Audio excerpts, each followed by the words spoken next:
नमस्कार मित्रांनो. मकर राशीच्या 6व्या सणात, की ज्याला आपण अशुभ स्थान किंवा रोगशत्रूचं स्थान म्हणतो, या सणात मंगळ जो ग्रह आहे तो भ्रमण करत आहे. दिनांक 21 तारखेनंतर तो तुमच्या 7व्या स्थानात भ्रमण करेल. याचप्रमाणे तुमच्या पंचम स्थानात भ्रमण करणारा गुरु 9 ऑक्टोबर नंतर वक्री होणार आहे. हे दोन ग्रह आणि त्या व्यतिरिक्त बाकीचे जे ग्रह आहेत, त्या सर्व ग्रहांचा प्रभाव परिणाम मकर राशीवर ऑक्टोबर 2024 या कालावधीत कशा प्रकारचा असेल, या सर्व संदर्भातली खुलासेवर चर्चा आपण या व्हिडिओमध्ये करणार आहोत. सुरुवातीला आपण चर्चा करू की तुमचं स्वास्थ्य मानसिक आणि शारीरिक हे नेमकं कशा प्रकारचं असेल. जसं की तुमच्या राशीचा जो स्वामी आहे शनी, जो की तुमच्या द्वितीय स्थानामध्ये भ्रमण करतोय, तो वक्री आहे.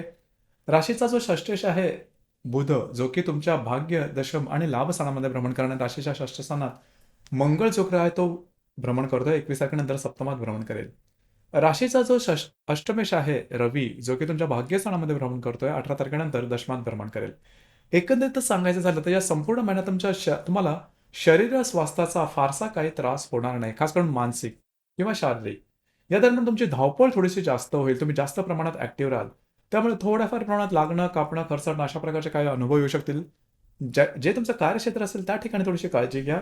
त्या ठिकाणी सहकर्मी किंवा वरिष्ठावरून वादभेदाच्या ठिणगा उडणं अशा प्रकारचे काय अनुभव येऊ शकतील, त्या संदर्भात थोडंसं सतर्क राहणं गरजेचं राहील.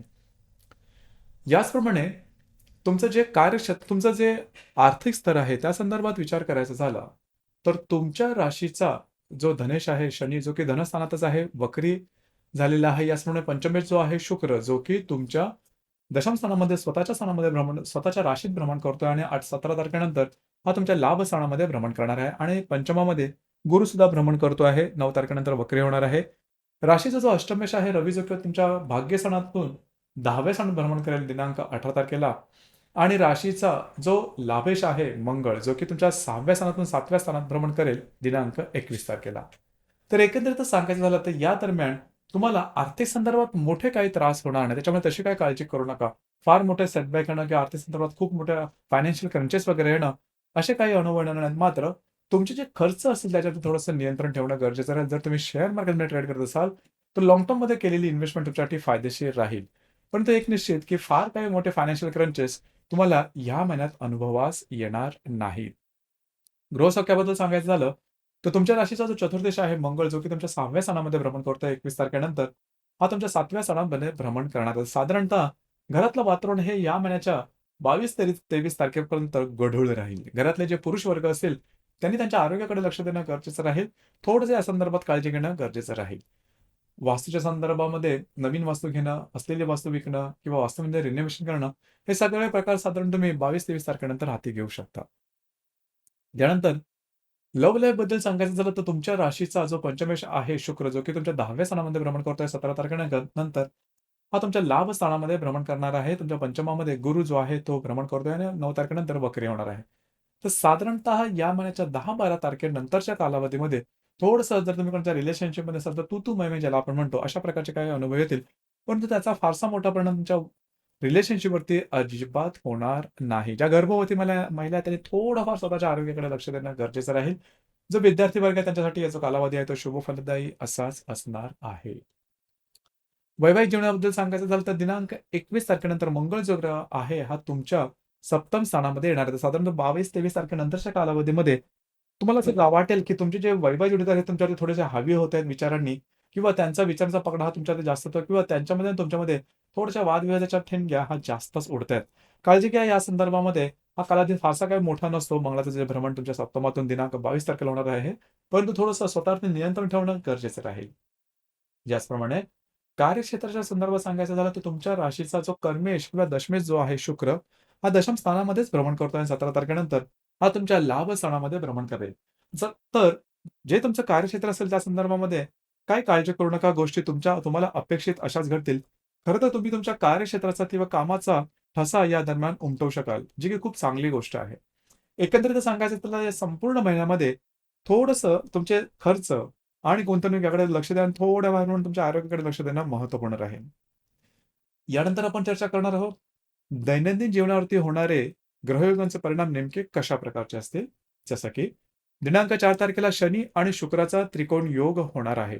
शुक्र जो की तुमच्या दशम स्थानामध्ये भ्रमण करतोय आणि जो शनी तुमच्या द्वितीय स्थानामध्ये भ्रमण करतोय. दोघांचा त्रिकोण अतिशय शुभफलदायी अशा प्रकारचा हा योग आहे. जे तुमचं कार्यक्षेत्र असेल त्या संदर्भातल्या नवीन-नवीन संकल्पना किंवा नवीन-नवीन आयडियाज तुम्हाला सुचू शकतील. काही चांगले उत्तम लाभ सुद्धा मिळू शकतील. प्रत्यक्षात काही कामाची सुरुवात सुद्धा होऊ शकेल. तर शनी-शुक्रचा त्रिकोण योग दिनांक 4 तारखेला होणारा तुमच्यासाठी शुभफलदायी असाच असणार आहे. यानंतर दिनांक 8 तारखेला गुरु आणि बुधाचा त्रिकोण योग होणार आहे. गुरु जो की तुमच्या भाग्यात तुमच्या पंचमात भ्रमण करतो, जो बुध तुमच्या भाग्यात भ्रमण करतो, दोघांचा त्रिकोण योग अतिशय उत्तम अशा प्रकारचा असणार आहे. याच दिवशी मंगळ आणि शुक्राचा सुद्धा त्रिकोण तुमच्या सप्तम आणि लाभ स्थानामधून होणार आहे. त्याचा 8 तारीख आहे अतिशय शुभ फलदायी राहील. खास करून भाग्याची उत्तम साथ तुम्हाला या दरम्यान मिळेल. जे कामं हाती घ्यायला अगदी सहजपणे पूर्ण होताना दिसतील. याचप्रमाणे काही चांगले इंट्युशन सुद्धा या दरम्यान येऊ शकतील.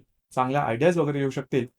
वैवाहिक जोडीदाराचे नातेसंबंध सुधारतील. त्यांच्याकडे बाहेर फिरला जाण्याचा योग सुद्धा या दरम्यान उत्तम प्रकारे संभवतो. जे तुमचं कार्यक्षेत्र असेल त्या संदर्भातल्या नवीन-नवीन संधी या दरम्यान येऊ शकतील. दिनांक 14 तारखेला मंगळ आणि रवीचा दृष्टी अधिष्ठित केंद्रीय योग होणार आहे. तुमच्या षष्ठ आणि भाग्यस्थानातून. त्याचप्रमाणे शुक्र आणि हर्षलचा सुद्धा प्रतियोग असणार आहे. खास करून या दरम्यान तुम्हाला स्वतःच्या आरोग्याकडे लक्ष देणं अत्यंत आवश्यक राहील. आरोग्याच्या संदर्भातले काय त्रास या दरम्यान डोकं वर खास करून शारीरिक दुखापती संदर्भात काळजी घेणं महत्त्वपूर्ण राहील. जर का तुम्ही कोणाच्या रिलेशनशिपमध्ये असाल तर वादविवादाचे प्रसंग निर्माण होतील. खास करून जर तुम्ही गर्भधारणा केलेली असेल त्या स्त्रीने मकर राशीचा, तर त्यांनी सुद्धा या दरम्यान काळजी घेणं महत्त्वपूर्ण राहील. दिनांक 15 तारखेला नेप्च्यून आणि शुक्राचा त्रिकोण योग होणार आहे. नेप्च्यून जो की तुमच्या तृतीयात भ्रमण करतो आणि जो शुक्र तुमच्या लाभ स्थानामध्ये भ्रमण करतो. दोघांचा त्रिकोण योग तुम्हाला लाभदायी असाच असणार आहे. तुमचे जे मित्र परिवार असतील त्यांच्याकडून तुम्हाला चांगले काही सल्ले मिळू शकतील. काही उत्तम लाभ सुद्धा या दरम्यान मिळू शकतील. दिनांक 15 तारखेला नेप्च्यून आणि शुक्राचा त्रिकोण योग होणार आहे. शुक्र जो की तुमच्या लाभ स्थानामध्ये भ्रमण करतो आणि जो नेप्च्यून तुमच्या तृतीयात भ्रमण करतो, यांचे तुम्हाला चांगले अनुभव मिळतील. याचप्रमाणे 22 तारखेला शनी आणि बुधाचा त्रिकोण योग होणार अतिशय उत्तम अशा प्रकारचा हा योग राहील.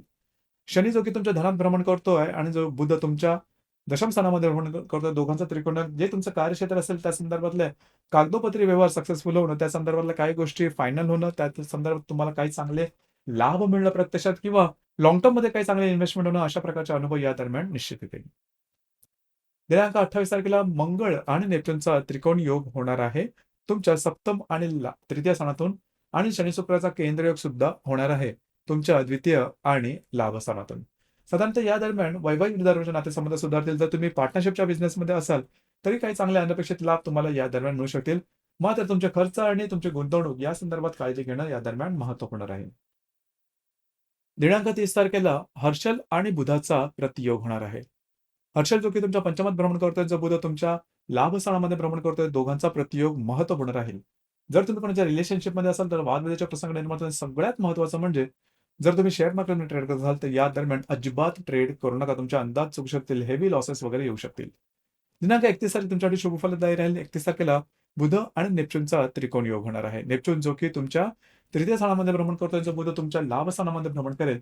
दोघांचा त्रिकोण योग तुमच्यासाठी शुभफलदायी असाच असणार आहे. काही चांगले आयडियाज वगैरे येऊ शकतील. पैसे गुंतवणुकीच्या संदर्भात काही महत्त्वपूर्ण संकल्पना तुमच्या मनात येतील, की ज्या भविष्यात शुभफलदायी राहील. काही अनपेक्षित लाभ सुद्धा मिळू शकतील. या महिन्याची जी अमावास्या आहे, ती 2 तारखेला कन्या राशीत तुमच्या भाग्यस्थानात असणार आहे. जी पौर्णिमा आहे ती 17 तारखेला आहे. अमावास्या आणि पौर्णिमेच्या दरम्यान रविचंद्राचं आकर्षण पृथ्वीकडे हे थोडंसं जास्त असतं. त्यामुळे आपण जास्त भावनातीत होऊन किंवा इमोशनल होऊन चुकीचे निर्णय घेण्याची शक्यता जास्त प्रमाणात दृढवते. तर साधारणतः ह्या महिन्याच्या 2 आणि 17 तारखेला कुठल्याही प्रकारचे महत्त्वपूर्ण निर्णय अजिबात घेऊ नका. तर मित्रांनो, हे होतं मकर राशीचं ऑक्टोबर 2024 करताचं संपूर्ण राशीफळ. धन्यवाद.